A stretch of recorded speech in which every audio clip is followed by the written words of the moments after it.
Chers frères et sœurs, shalom. En ce troisième dimanche du temps des Pâques, qui nous parle plus de la résurrection du Seigneur, c'est le point central de notre foi.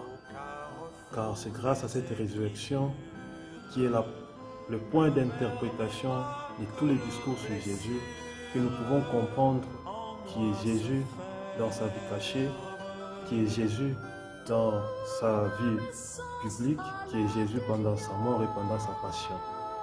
Or, si nous regardons dans le Nouveau Testament, il n'y a aucun récit qui décrit cette résurrection. Mais nous nous appuyons sur deux faits. D'abord, les tombeaux vides, qui n'est pas tellement un élément plausible pour appuyer la résurrection. Mais le deuxième élément qui nous aide un peu plus sur la résurrection, ce sont les apparitions.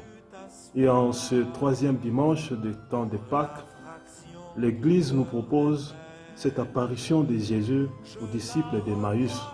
Ils sont deux, un qui est nommé, mais tandis que l'autre reste dans l'anonymat pour dire que celui-là peut être remplacé par chacun de nous. Alors pour bien comprendre le texte d'aujourd'hui, je vous propose 4 points de réflexion.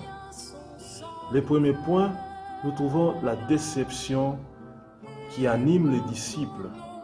3 jours après la mort de Jésus, comme dans la tradition juive, après 3 jours, si il n'y a pas de résurrection, on ne sait plus espérer un retour à la vie. Voilà, cet aspect-là de peur, de déception, de désespoir anime les disciples. Et ces deux, ils font route. Ensemble, ils rentrent, ils partent à Emmaüs.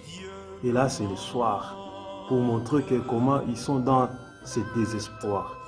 Et nous aussi, quelquefois, nous sommes dans les mêmes situations, dans des cas de maladie, dans des cas de pandémie comme nous le passons maintenant, dans des cas de difficultés, parfois nous perdons aussi espoir. Et à ce moment même, le Christ qui vient apparaître, qui vient accompagner ses disciples pour montrer que même pendant les moments de déception, le Christ est là pour nous donner espoir. Le deuxième point de réflexion, c'est Jésus qui fait route ensemble avec ses disciples comme un étranger. Voilà, nous aussi dans notre vie, nous sommes là, peut-être avec des déceptions, mais le Christ ne nous abandonne pas. Il est là, il nous accompagne. Les ressuscités, il fait route ensemble avec nous pour dire que nous ne pouvons pas perdre espoir. Le troisième point de réflexion, c'est la rencontre du Christ doit se faire maintenant à 2 niveaux.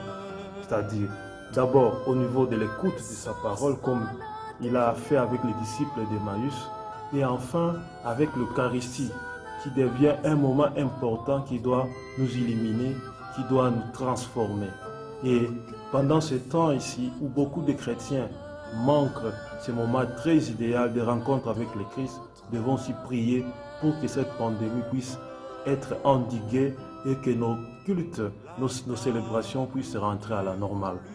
Et le 4e point de réflexion, c'est la rencontre avec le Christ ouvre à une nouvelle mission. Les disciples d'Emmaüs ne sont pas restés. Dès qu'ils ont rencontré le Christ, ils sont partis témoigner à Jérusalem. Et nous aussi, quand nous rencontrons le Christ, soit dans l'écoute de sa parole, soit à l'Eucharistie, nous ne devons pas rester là où nous sommes.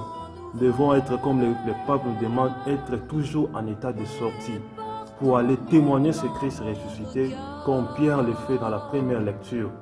Il est là en train d'annoncer le Christ ressuscité avec plein d'audace, avec plein de vigueur.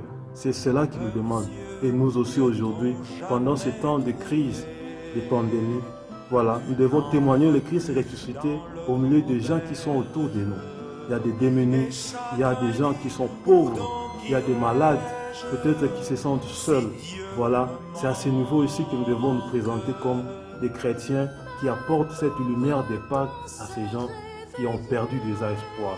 Alors nous allons prier pour que le Seigneur qui a accompagné ses disciples d'Emmaüs en plein moment de désespoir puisse aussi nous accompagner pendant notre vie et surtout pendant ces temps de pandémie. Amen.